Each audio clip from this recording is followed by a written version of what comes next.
Doxonomy is a powerful search engine that has the ability to connect to multiple different repositories without having to migrate any of your data into the Doxonomy system. What that means is we can connect to systems like Viva and Documentum, SharePoint, file shares, Oracle databases, systems like this that you use throughout your organization, and then aggregate and index the data that exists in those repositories to one place so that you have the ability to search just like we do with Google every day, but now it's with the data that lives behind your firewall. Today we're going to jump in and just go through a few search examples so that we can get a sense of how Doxonomy works. In this general search, we're going to search for a phrase that is opioid pain medication. So we're going to go ahead and type that into our search box and just hit a general search, but we're going to search against a specific file share, in this case the WW file share. As you can see, we get a bunch of results back, well over 10,000. And so therefore we need to do a little fine tuning. So we know that in our search, we're wanting to go ahead and filter on countries. So we know we're looking for anything where Japan is identified as a country. In addition to that, we'd like to look for side effects having to do with abdominal pain. And finally, we only want to look at document types that are prescribing information related documents. So we can add those filters, and in a matter of just a few clicks, we can go from well over 10,000 documents down to 12. Bear in mind that all of the filter capabilities that we just apply were analyzed from the content itself. No user was required to enter any metadata in order for those to happen. The system itself, during the crawling process, was able to extract that insight from the content itself and apply it and create dynamically these aggregations, as we call them. Let's go ahead and scroll down here and just jump into one of these documents so we can look at the viewer. As you can see, based on the search query that we originally executed, we are getting snippets or the highlights that came back being tagged for us. We'll also notice over here on the left-hand side that Japan was one of the countries that was listed and was discovered within the document. We can click on that and jump directly to where that reference of that country was. We also can see that within the side effects, abdominal pain was mentioned, and we can jump to where abdominal pain is being mentioned in the context of a side effect. Any images that were embedded in the document will automatically be extracted and processed. We'll talk more about that in a little bit. And you'll also notice over here that other documents that are similar to this document, similar in a contextual standpoint, meaning that they're talking about the same thing, are available at a single click for me to be able to get at and view and read and access. And again, all of these documents could be coming from multiple different repositories without a migration having to be performed. Let's dive back in and go a little bit further and look at a slightly different search. So let's say, for instance, we're looking for a specific person. Okay, in this case, we're looking for Evelyn Gessler, and so we're going to do an advanced search. So within Doxonomy, we can open up the advanced search property screen, and we can select that we want to look for a specific person. So here's our people field. We'll go ahead and do a contain search and enter in Evelyn Gessler's name here, and we'll apply that. And then from there, we're just going to do a straight-on search.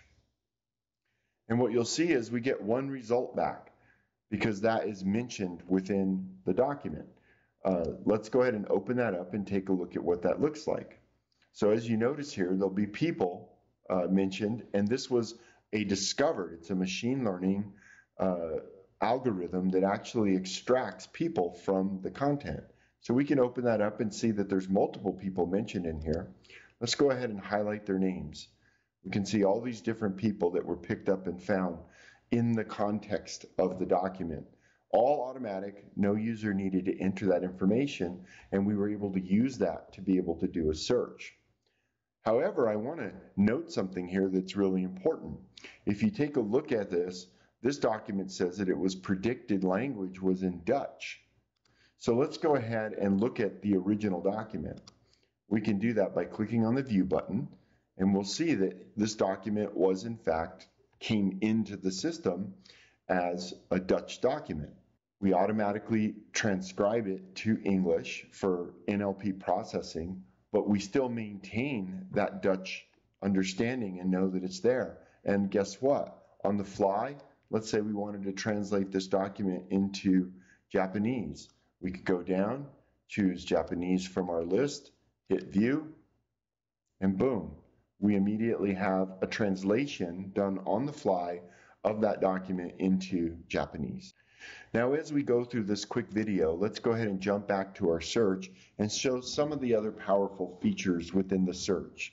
In this case, we're going to be doing an image-based search. Let's say, for instance, we know that there was marketing campaign that went on regarding a commercial, and you only can really remember that in that video campaign, they were playing baseball. So let's go ahead and do an image search, and let's search on the phrase baseball game. What you'll see here is we immediately get back a series of images that were discovered in the system. So when Doxonomy crawls content, it's not only looking at the documents, the image files and the metadata associated with them, it's also making predictions about what's inside of the file. Let's go ahead and open this one up. We'll see that those predictions exist down here that were made. And you can see the score in which that we applied to those for within that search. But more importantly, in this particular image, you'll notice that there's some text that's on that image. Well, if we click on the text view, we'll see that we automatically OCR'd that image, and we pulled that text out and made that text available as part of the search criteria. So even though this is a JPEG image, which you normally can't search across, it now becomes a searchable image. Let's go a little bit deeper.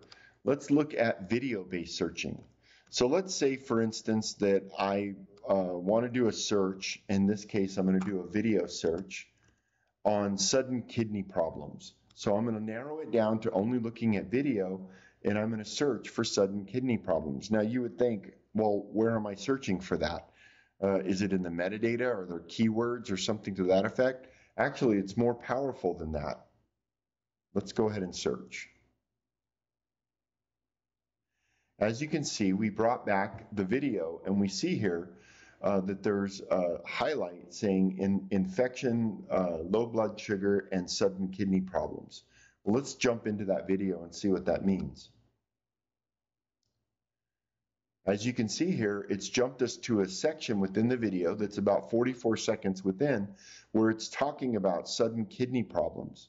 So the power of Doxonomy, we actually crawl the content, and when we identify rich media content like audio and video and things of that nature, we not only extract the images as we saw before and apply a prediction algorithm and OCR to them, we also convert whatever's being said in the video back to text so that it can be analyzed, and we do that in the context of where it's happening within the video.